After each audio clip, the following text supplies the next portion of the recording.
అసలు ప్రత్యేక పరిస్థితుల్లో మన జనసేన కుటుంబ సభ్యులను కోల్పోయిన నా కుటుంబ సభ్యులందరికీ మనస్ఫూర్తిగా నా సంతాపాలు తెలియజేస్తా ఉన్నాను.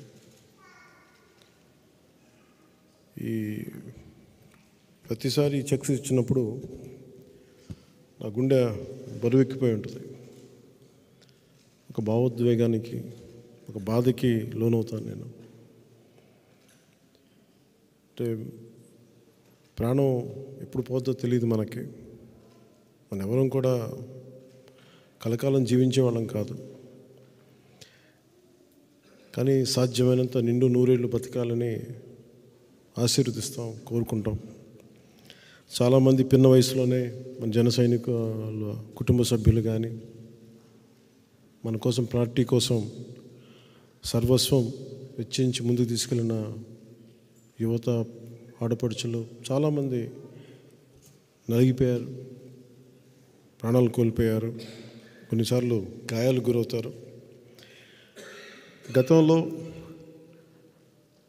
చాలాసార్లు వ్యక్తిగతంగా సహాయం చేసిన వాడిని. ఒక పర్యాయం ఇలా జరుగుతూ ముందుగా అసలు ఈ ఇన్సూరెన్స్ అనేది రావడానికి నా కళ్ళ ముందు చాలామంది పడిపోవడం చూశాను. వాళ్ళని చాలాసార్లు రక్షించి హాస్పిటల్ పంపించి డబ్బులు పే చేస్తున్నా కానీ నేను ప్రతిసారి అందరినీ ఆప్ చేయలేకపోతున్నాం.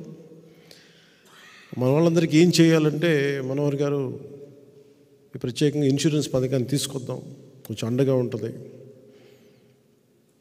జన సైనికులందరూ కూడా, వీర మహిళలు కానీ, మన జనసేన కుటుంబానికి వచ్చిన ప్రతి ఒక్కరు కూడా, పార్టీ కోసం పనిచేస్తున్న క్రియాశీల కార్యకర్తలందరూ కూడా డబ్బు ఆశించి కాదు, ఒక ఆశయం కోసం నిలబడి ప్రాణాలు పోగొట్టుకున్న వాళ్ళు, యాక్సిడెంట్ల ద్వారా కావచ్చు,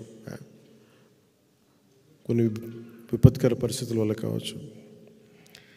సో దాంట్లో భాగంగా ప్రతిసారి ఈ ఇచ్చే 5 లక్షలు కానీ, లేదంటే గాయపడితే ఇచ్చే 50,000 కానీ, ఇది బాధపడే ఆనందంతో ఇచ్చేదిగా చాలా బాధపడతా ఇచ్చేవి. ఈ 5 లక్షల రూపాయలతోటి పోయిన ప్రాణం తిరిగి రాదు, కానీ కష్టంలో ఉన్న కుటుంబానికి మేము ఉన్నామనే ఒక చిన్న చిరు ప్రయత్నం ఇది. సో ఇలాంటి పరిస్థితుల్లో ప్రతిసారి నేను కూడా ఏం ఆలోచిస్తానంటే, ఈ సహాయం ఇక్కడితో ఆగకూడదు. వారి బిడ్డలకి ఇంక చదువులు కానీ, ఇంక విధంగా ఏమి ఆలోచించాలి అనేది ప్రత్యేకంగా నా దృష్టిలో ఉంది. సో దాన్ని ఎలా ముందుకు ప్రతిసారి వచ్చినప్పుడు కేవలం 5 లక్షలతో సరిపెట్టుకోకుండా భవిష్యత్తులో బిడ్డలకు కూడా ఏదన్నా ఒక ఉమ్మడి నిధి ఏర్పాటు చేసి వాళ్ళ చదువుల నిమిత్తం ఏదైనా చేయాలని కూడా ఒక ఆలోచన నడుస్తూ ఉంది. అలాగే గాయపడ్డ వాళ్ళకు కూడా ప్రత్యేకంగా ఇది 50,000 రూపాయలు క్లెయిమ్ చేసి ఇస్తూ ఉన్నాం. మిగతా ఎన్ని పార్టీస్ చేస్తాయో నాకు తెలియదు, కానీ మనోహర్ గారు చెప్పినట్టుగా భారతదేశంలో మనకు ఉన్నది ఒక ఎమ్మెల్యే సీట్ అయినా మన సహాయం మటుకు కొండంత సహాయం చేస్తాం. మనకున్న పరిధిలో అంటే అధికారానికి మానవతానికి సంబంధం లేదు. అధికారం ఉండొచ్చు కానీ మానవతా దృక్పథం ఉండకపోవచ్చు. జనసేనకి కొండంత మానవతా దృక్పథం ఉంది. ఆ మానవతా దృక్పథానికి అధికారం తోడైతే రాష్ట్రం చాలా దానికి అపూర్వంగా తయారవుతుంది. ఆ దిశగా మనం అడుగులు వేస్తూ ఉన్నాం. నాకున్న ఒకే ఒక రిక్వెస్ట్ మన నాయకులందరికీ కూడా, కొంతమంది చనిపోయిన తర్వాత కొద్ది నెలలు లేట్ ఉంది, అలాంటి పరిస్థితులు లేకుండా ఈ దుర్ఘటన జరిగిన వెంటనే మన దృష్టికి తీసుకొస్తే ఇంకొంచెం తొందరగా మనం వారికి చెక్స్ అంత చేసేలా పరిస్థితులు ఉంటాయి. కొంచెం దాన్ని దృష్టిలో పెట్టుకోమని కోరుకుంటూ, అన్ని నియోజకవర్గాల నుంచి దాదాపు ఈరోజు 20 చెక్లు ఇచ్చాం. దీనికి ముందుకు తీసుకెళ్లిన నాయకులందరికీ పేరు పేరున శ్రీ తాతంశెట్టి నాగేంద్ర గారికి, చల్మల్ శెట్టి రమేష్ గారికి, మండలి రాజేష్ గారికి, బొంతు రాజేశ్వరరావు గారికి, చేగుండి సూర్యప్రకాష్ గారికి, రియాజ్ గారికి, పోతిన మహేష్ గారికి, కోన తాతారావు గారికి, అమిశెట్టి వాసు గారికి, పిప్పర రవి పెరవల మండలం అధ్యక్షులు, జుత్తిగ నాగరాజు గారికి, డాక్టర్ గౌతమ్ గారికి, కందుకూరి బాబు గారికి, వరికోటి నాగరాజు గారికి,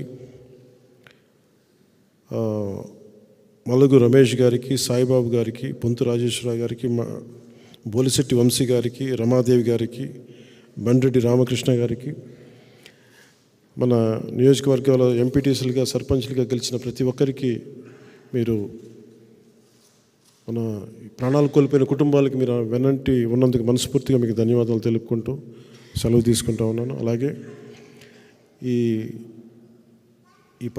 ఇంకొక వారం 10 రోజుల్లో నా దృష్టికి వచ్చింది, మన రతన్ గారు నా దృష్టికి తీసుకొచ్చారు, పార్టీ ట్రెజరర్.